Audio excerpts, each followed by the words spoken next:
Bonjour à toutes et à tous, bienvenue sur les vidéos DJ Stuff. Aujourd'hui, seconde vidéo sur la YOLOBOX Ultra. On voit ensemble dans cette vidéo les différences qu'il va y avoir avec les trois différentes YOLOBOX du moment. La YOLOBOX Ultra que je vous ai présentée dans la dernière vidéo, la YOLOBOX Pro que je vous ai présentée il y a un petit moment avec lesquelles je fais mes live streams, et la YOLOBOX InStream avec lesquelles je fais aussi mes live streams côté Instagram et plutôt TikTok on va dire. Alors quelles sont les grandes différences et les nouveautés que vous allez retrouver sur la YOLOBOX Ultra par rapport à la YOLOBOX Pro ou la YOLOBOX InStream? Alors d'une part c'est les connexions HDMI. Vous voyez ici que vous en avez 4 entrées contre 3 entrées ici et 2 entrées ici pour la InStream. Il vous reste aussi un port USB qui peut faire office d'entrée webcam ou un petit adaptateur comme je vous ai expliqué sur les anciennes vidéos HDMI vers USB, mais en tout cas c'est pas une entrée HDMI directe. Donc ça va être la première grosse différence. Vous êtes vraiment autonome au niveau des HDMI, vous en avez 4 et c'est comme la plupart des concurrents et voilà, vous avez vraiment tout ce qu'il faut pour en entrer. Et surtout en plus, elles sont compatibles 4K pour pouvoir faire un live 4K alors que les deux autres, vous n'avez pas le choix, c'est du 1080 et un point c'est tout. Alors c'est pas hyper grave mais c'est quand même sympa de le noter.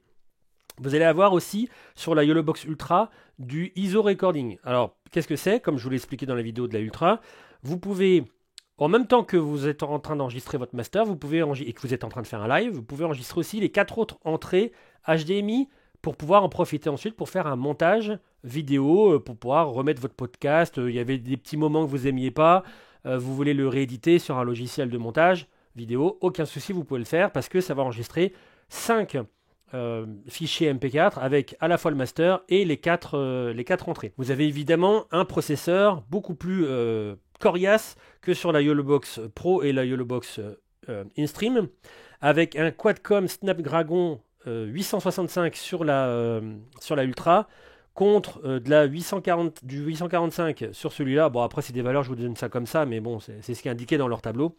Et du 660 sur la YOLOBOX Pro. Alors, je ne vous parle pas non plus de la YOLOBOX Mini, par exemple, pour les connexions, etc. Parce qu'elle, elle a beaucoup moins de connexions. Elle est mini, elle a quand même pas mal de choses, mais le prix aussi est plus mini que les autres.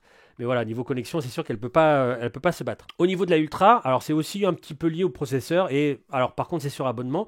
Vous pouvez faire du bonding sur toutes les sources que vous avez Internet, que ce soit le Wi-Fi, l'Ethernet.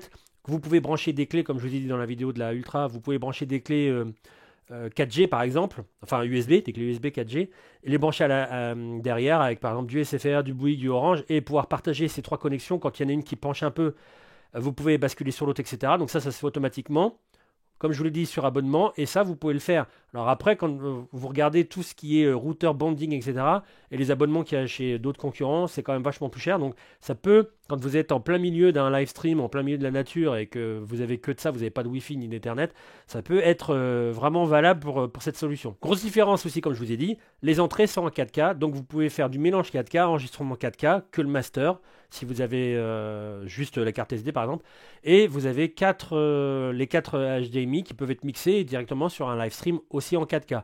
Alors, vous me direz que c'est pas encore c'est peut-être pas le moment non plus de tout taper en 4K. C'est déjà pas mal de faire des live streams en 1080. C'est bien de le noter et de pouvoir le faire aussi sur la YOLOBOX Ultra. Grosse nouveauté aussi par rapport à la YOLOBOX Pro et la InStream, vous pouvez faire rentrer des signaux NDI, enfin compatibles, des choses compatibles NDI, caméra, etc. Et les faire sortir aussi pour faire avoir votre master en NDI pour pouvoir attaquer autre chose en Ethernet, en Wi-Fi, n'importe. Je vous conseille quand même plutôt câbler en Ethernet. Mais voilà, il y a la possibilité de faire du NDI sur la YOLOBOX Ultra. Au niveau taille, on reste un petit peu aussi par rapport à la Pro, pas à la InStream, hein, qui est un petit peu plus petite. Mais vous restez à peu près sur un gabarit de YOLOBOX Pro, donc ça ne change pas. La taille de l'écran est la même chose, et le même. Sauf qu'au niveau de la luminosité, vous êtes sur un écran beaucoup plus puissant. Vous êtes à 650 nits pour la YOLOBOX Ultra. Vous étiez à 400 pour la YOLOBOX Pro et vous êtes à 600 un petit peu moins pour la Stream qui est un petit peu plus récente. Vous avez une batterie un peu plus coriace, donc vous pouvez tenir un petit peu plus de temps.